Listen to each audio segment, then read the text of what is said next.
अस्सलाम वालेकुम रहमतुल्लाहि व बरकातहू।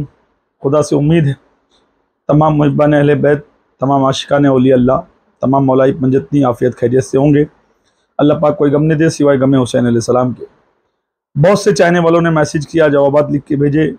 जो सवाल बिकाई साहब ने किया था, हमारे छोटे भाई ने, उसका जवाब लोगों ने लिख कर भेजा कि भाईजान ये जवाब आप दे दें। मैं समझता हूँ कि ये जवाब देने की ज़रूरत नहीं है। मेरे प्यारों, आप एक बात ये समझ लो, मुआविया इब्न अबू सुफियान के लिए तमाम मुहद्दिसीन का ये मानना है कि उसके लिए जितनी भी हदीसें हैं सब मनगढ़ंत हैं, झूठी हैं, जाली हैं। एक हदीस सिर्फ सही है कि अल्लाह के रसूल ने बार बार बुलाया और वो खाना छोड़कर नहीं आया। सरकार ने कहा जा तेरा पेट ना भरे। दूसरी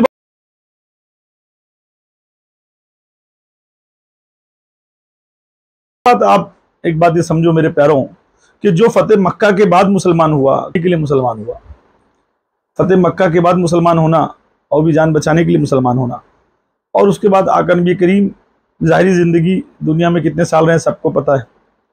तो उसके लिए क्या हदीसें बन सकती हैं और क्या हदीसें आ सकती हैं, है ना। दूसरी बात यह है कि जितने फ़ज़ाइल अमीरुल मोमिनीन मौला अली अलैहि सलाम के हैं, है ना, अल्लाह के रसूल ने फरमाया कायनात में जितना भी इल्म उतरा, 1/3 इल्म अली को मिला, बाकी पूरी दुनिया को मिला, है ना। मैं इल्म का शहर हूँ, अली उसका दरवाज़ा है। यानी जिसको भी इल्म हासिल करना है, आका नबी करीम का इल्म, रसूलुल्लाह का इल्म, और वो चाहता है कि सीरत रसूल पर चले, सुन्नत रसूल पर चले, तो उसको चाहिए कि अमीरुल मोमिनीन मौला अली अलैहि सलाम को फॉलो करे, क्योंकि वही इल्म के शहर के दरवाजे, है ना। अल्लाह के रसूल ने फरमाया अली और मैं एक ही नूर के 2 टुकड़े हैं, अली की हड्डी मेरी हड्डी एक, अली का गोश्त मेरा गोश्त एक। अल्लाह के रसूल ने मौला अली अलैहि सलाम को लुआब दहन पिलाया। मौला अली ने जब खाने काबा में आँख खोला तो सबसे पहले चेहरा रसूल नबी करीम का देखा। तो मौला अली अलैहि सलाम की शान सिर्फ अल्लाह, उसका रसूल जानता है क्या है। ये हमारी तुम्हारे बस की बात नहीं। हम तो जो जिक्र अली कर लें वो तो नजफ वालों का सदका है, करबला वालों का करम है, गरीब नवाज की अता है। वरना गरीब नवाज जैसा मौला हिंद ये कहे कि मेरी औकात नहीं है कि मैं सनाए मौला अली करूँ, ये मेरे आकाई मौलाई हिंदल वली अता रसूल मरकज़ अहले सुन्नत सरकार गरीब नवाज का कौल है। पूरी सुन्नियत की जान शान हिंदुस्तान में जो कुछ भी है मुसलमानों के पास, वो अता रसूल का दिया हुआ है, गरीब नवाज का दिया हुआ है ना। अब मैं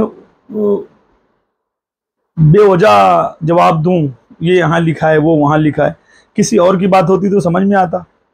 मुआविया के लिए जवाब देना, जिसके लिए मौलाना अहमद रजा खुद कह रहे हैं कि उसके लिए एक भी हदीस सही नहीं है, नासबियों ने, खारजियों ने गढ़ दी है मुआविया के लिए हदीसें, एक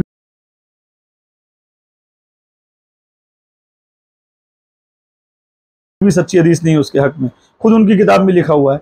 अब जाके मौलाना अहमद रजा से पूछो, एक भी हदीस नहीं है तो अब तुम उसके लिए बाद में औलिया अल्लाह का कॉल लाओगे, वो भी झूठी झूठी किताबें। बुनियादुल तालिबीन का हवाला दे रहे हैं सैयद हसनैन बिकाई साहब। अब कितने आलिम फाजिल हैं, कितने जानकार है, पे अंदाज़ा लगा लो। बुनियादुल तालिबीन किताब बड़े पीर की है नहीं, है ना। दूसरी बात ये, जब मुआविया के लिए औलिया अल्लाह ने सुकूत इख्तियार कर लिया कि ना उसकी बुराई करो ना अच्छाई करो, फिर उस पर बात करना बेकार है, उस पर क्या बातें की जाए। और मैं मौलाइयों को यही कह रहा हूँ बार बार कि तुम दीन हुसैन फैलाओ, दीन हुसैन बताओ, लोगों को हक बताओ, अहले बैत बताओ, जो अहले बैत छुपाए गए हैं, है ना। हम अपनी बातें लोगों के सामने रखें, वो अपनी रखें, आवाम फैसला करेगी क्या सच है क्या झूठ है। आज 1400 सालों से अहले बैत अलैहि सलाम को छुपाया गया, उनको बताया नहीं गया, मिंबरों से सब बयान हो गए, यहाँ तक कि यजीद बयान कर दिया लोगों ने, मगर इमाम हुसैन की ज़ात बयान नहीं हुई, इमाम हसन की ज़ात बयान नहीं हुई, सैयदा की बातें बयान नहीं हुई, मौला अली अलैहि सलाम के फ़ज़ाइल बयान नहीं हुए। तो औलाद रसूल के बारे में बताओ, जो हो सके जितना जिक्र अहले बैत करो, जिक्र पंजतन पाक करो, जिक्र 12 इमाम करो। क्या मुआविया और यजीद और मरवान और अबू सुफियान और हिंदा, इन्हीं का जिक्र करना बार बार बार बार। जिक्र उनका करो जो जन्नत के सरदार हैं, जिक्र उनका करो जिनके सदके जन्नत मिलने वाली है, जिक्र उनका करो जिनके बारे में अल्लाह के रसूल कह रहे हैं कि इनकी मोहब्बत, इनकी मौद्दत फ़र्ज़ है मोमिनों पर, है ना। और अली से बुग़्ज़ वही रखेगा जो हरामी हो, मुनाफिक होगा, हैज़ी होगा। अली से मोहब्बत वही करेगा जो मोमिन होगा। तो खुदा की कसम तुम मोमिन बन के जियो, है ना। जो मुआविया की मोहब्बत में अल्लाह ताला अपने हबीब के साथ, उनका खात्मा माविया के साथ करे। यही दुआ है मेरी। अब रह गया मसला ये है कि आज आप देखो माहौल क्या चालू है। एक वक्त था कि इनके लिए देवबंदी दुश्मन रसूल था और इनके नजदीक काफिर था, अहले हदीस इनके नजदीक काफिर था, देवबंदी इनके नजदीक काफिर था। यही बरेलियों के नजदीक ये 100 सालों में जितने फसाद बर्पा हुए मुसलमानों के आपसी इन नए मसलक और नए फिरके की वजह से, इन्होंने सब पे कुफर का फतवा लगाया। आज वही काफिर इनके नजदीक अच्छा हो गया, वही काफिरों से इनको मोहब्बत हो गई। आज वही काफिरों के गले में हाथ डाल के हर रैलियों में घूम रहे हैं, हर जगह जा रहे हैं, हर जगह उठ रहे बैठ रहे हैं, है ना। और जो नेता देवबंदी ख्याल के हैं उनके लिए सुन्नी बरेलवी उलमा आज तकरीरें कर रहे हैं, बयान दे रहे हैं कि देखो। तो ये आज रसूल का दुश्मन इनके नजदीक दोस्त हो गया। क्यों? क्योंकि इनके मुंह पे जैसे माविया पैसे की ताकत पर लोगों को खरीद लेता था और लोग बिक जाते थे, है ना। आज इनका हाल देख लो क्या है। ये कोई बोलने वाली बात नहीं है, ये बिके हुए हैं। दूसरी बात ये जहां जहां मौलवियों को तकलीफ दे रहे हैं, मारने की बातें कर रहे हैं, नौज़ुबिल्लाह, डरा रहे हैं, धमका रहे हैं और तादाद दिखा रहे हैं। एक बात ये समझ लो, मौला इतना रसूल का दुश्मन है, ना मोमिनीन साहबा का दुश्मन है, ना ऐसा कोई अकीदा, ऐसा कोई ख्याल रखता है जिससे मतलब कि दीन इस्लाम को कोई नुकसान पहुंचे। देवबंदियों के अकीदे से अच्छा अकीदा है मौलवियों का, जमातियों के अकीदे से अच्छा अकीदा है मौलवियों का, अहले हदीसों से करोड़ गुना अच्छे मौलवियों का अकीदा है, बरेलियों से अरब गुना अच्छा अकीदा मौलवियों का है, शियाओं से बहुत अच्छा अकीदा मौलवियों का है। शिया औलिया अल्लाह को नहीं मानते, मौलवी अल्लाह को मानते हैं, उसके रसूल को मानते हैं, अहले बैत को मानते हैं, मोमिनीन साहबा को मानते हैं, औलिया अल्लाह को मानते, सिर्फ मुल्ला को नहीं मानते, मौलवी को नहीं मानते। यही तकलीफ बरेलियों को खाई जा रही दिन पे दिन और बड़ी परेशानी है इनको बेचारों को। आपने देखा अभी अशरफिया मुबारकपुर में क्या हुआ।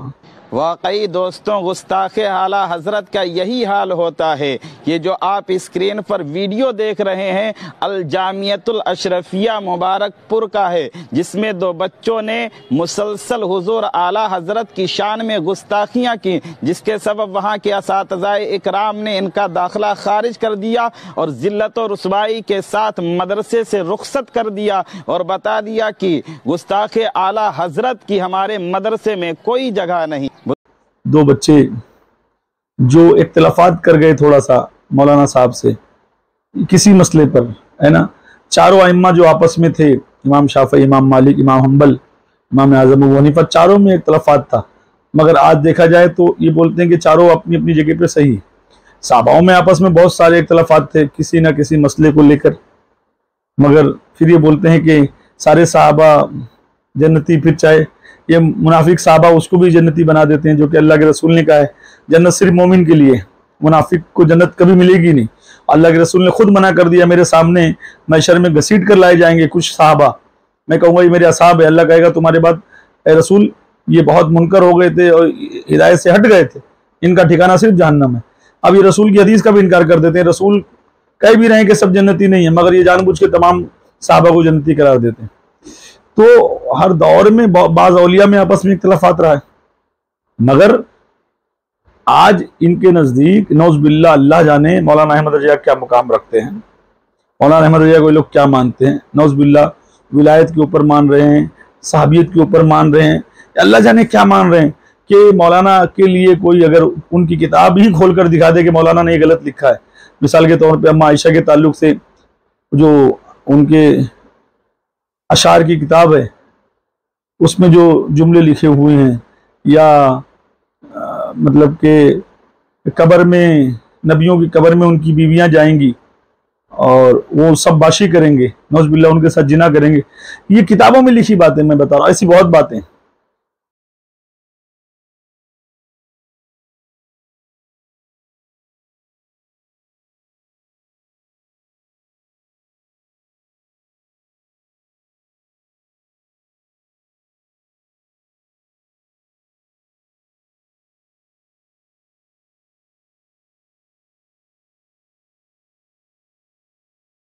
है ना।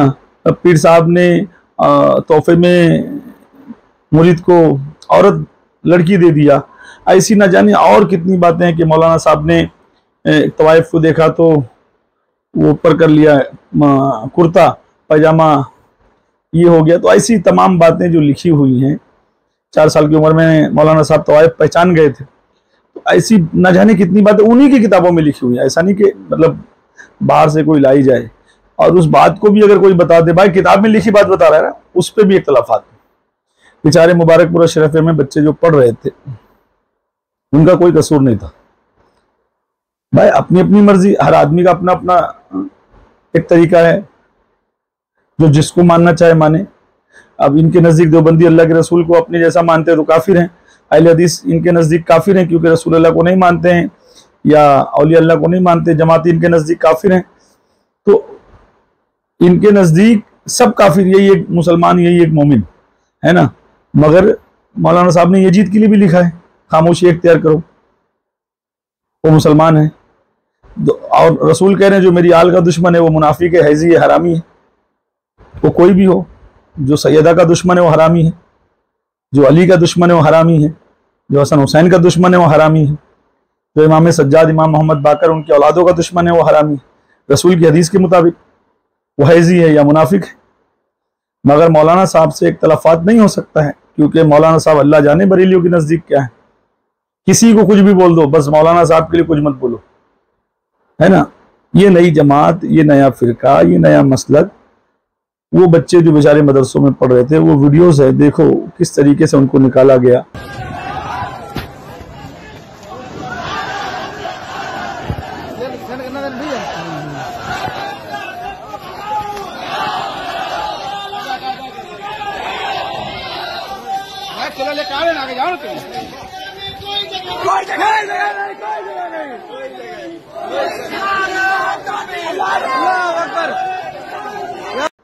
उनके पीछे कैसे एक शोर शराबा किया गया है ना। और आज जो हालात बने हुए हैं आप देख रहे हो, है ना। मतलब फोन कॉल्स करके धमकी देना, उल्टा सीधा बोलना, ये करना। इनके पास जब इल्मी जवाब नहीं होता है किसी बात का तो ये मारपीट पे आ जाते हैं, लोगों को धमकाने लगते हैं, डरवाने लगते हैं, लोगों को धमकियां देते हैं। मगर उससे क्या हासिल होगा? इल्मी जवाब नहीं है। देवबंदी फोन करके किसी को धमकी नहीं देता, अहले हदीस नहीं देता है, जमाती नहीं देता है, शिया नहीं देते हैं, मौलाई किसी को फोन करके धमकी नहीं देते हैं। मगर इनके अंडे पिल्ले चिल्ले, जिनको अगर जोर से डांट दो तो संडास पेशाब उतर जाए, है ना, मदरसे में बैठ के फोन लगाएंगे, बातें करेंगे, उल्टी सीधी बहसबाजी करेंगे। अरे मेरे यजीदी पिल्लो, मरवानियों, तुम पहले कम से कम सही दीन तो सीख लो। दीन में इख्तलाफात होना कोई बड़ी बात नहीं, किसी को मानना नहीं मानना कोई बड़ी बात नहीं। आपस में किसी का इनकार कोई अगर करे तो उससे कोई मसला नहीं। मगर तुम्हारा बोलने मतलब है जो हमको नहीं माना उसको मारेंगे, काटेंगे, गाली देंगे, उनको काफिर कहेंगे, ये कहेंगे, ये तुम्हारे बाप का दीन है? तुम्हारे बाप का दीन है? या ईमान लाने से पहले जैसे हिंदा ने कलेजा चबा लिया था सरकार अमीर हमजा अलैहिस्सलाम का, क्या वो वाला सीन है? क्या है ये? हिंदुस्तान है, सेकुलर मुल्क है, पूरी दुनिया है, जो चीज ऐसा चाहे जी सकता है, जिसको चाहे मान सकता है, जिसको चाहे नहीं मान सकता है। हमारी मर्जी। अबे हम नहीं मानते मौलवी मुल्ला को, हम मानते हैं औलिया अल्लाह को, हिंदल वली अता रसूल को मानते हैं। हमारा मरकज अजमेर है, क्या तकलीफ? तुम अपना मरकज कुछ भी बना लो ना, उससे किसी को क्या लेना देना। अपनी तालीम तुम दुनिया के सामने रखो, हम अपनी रखेंगे, देखेंगे क्या सच है क्या झूठ है। इसीलिए मौलाइयों को मुत्तहद होना चाहिए। जितनी भी सूफिया कराम है जो औलिया अल्लाह के रास्ते पर हैं वो मुत्तहद हो जाएं। देख लो क्या हालात हो रहे हैं हिंदुस्तान के। और दूसरी बात, जो भी दलाली कर रहा है इस नए मसलक की, चाहे वो सूफी हो, पीर हो, गद्दी नशीन हो, वो भी अपना अंजाम सोच के रख ले, उसका भी क्या हाल होने वाला है ना। और अगली वीडियो इंशाल्लाह सैयद सिप्तैन बरकाती पर मैं बनाऊंगा, जो उनको धमकियां मिली हैं, जो सारे मामलात हैं, अल्लाह ने चाहा। और उसके बाद फिर एक वीडियो और मेरी अल्लाह ने चाहेगी, वो जो पड़ोसी मुल्क का एक चाइना सैयद है इमाम हसन अलैहिस्सलाम पे, इसने भी उल्टा सीधा तबसरा किया है, उसका जनाजा भी इंशाल्लाह मैं निकालने वाला हूँ। अस्सलाम वालेकुम रहमतुल्लाहि व बरकातहू।